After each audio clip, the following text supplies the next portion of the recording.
This is a lecture from Open Tuition. To benefit from the lecture, you should download the free lecture notes from opentuition.com. In this short example, we're going to have a look at what happens if the parent sells some shares in the subsidiary but doesn't actually lose control.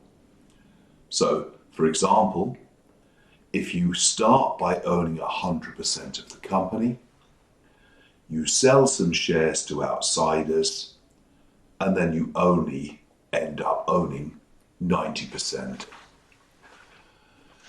The key thing that you have to explain is that actually there's been no loss of control, so you don't have to worry about calculating a profit or loss on the disposal. As we'll see later, that only happens if you cross the control threshold of 50%. In this case, there's just been a little bit of a reorganization of who owns what, but we, the parent, still have control. So basically what's going to happen is that you have sold some shares, therefore you've raised some cash. So you can see here, I am going to debit cash with the money that I receive. That's the good news. The bad news, of course, is that we now have a non-controlling interest. We didn't have one before. So that will also increase.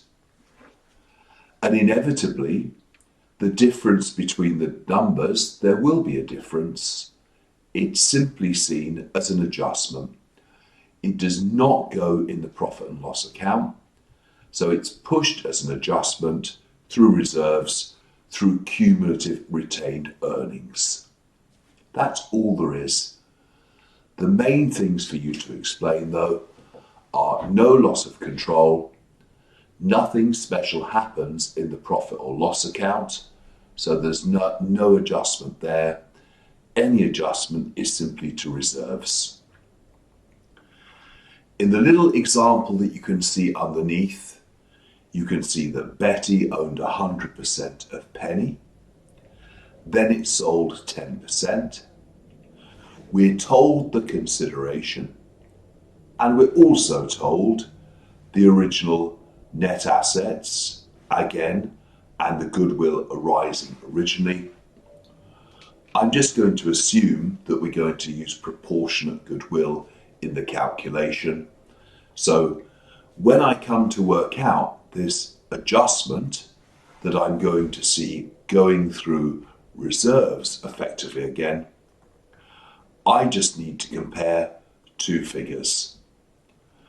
I need to compare the money that's actually being paid out. So the money being paid out again is the cost again of my investment, or in this case, it's the proceeds from the sale. So the proceeds of sale of this company, I think we just said that the proceeds of sale were 40. The change, compare that to the increase in the NCI. Before there was no NCI, and now there is one. And just for the sake of this example, I'm going to take that as 10% of the net assets. So we'll just assume it's like proportionate goodwill.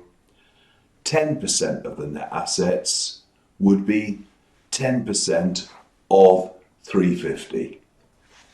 10% of 350 is 35.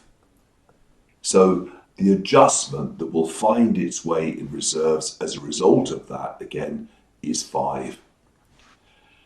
It sounds like a very strange name, doesn't it, calling it an adjustment?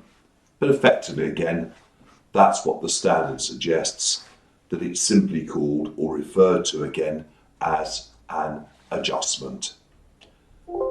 There we are.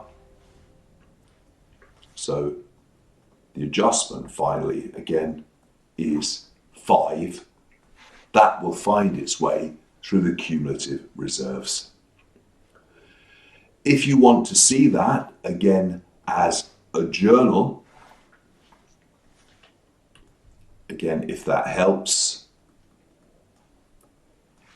I'm increasing cash or bank by 40, increase in assets, increasing my minority or NCI with 35, the rest, the other 5, the balancing figure posted through reserves. So that again is going to cumulative retained earnings, no impact on the profit for the year.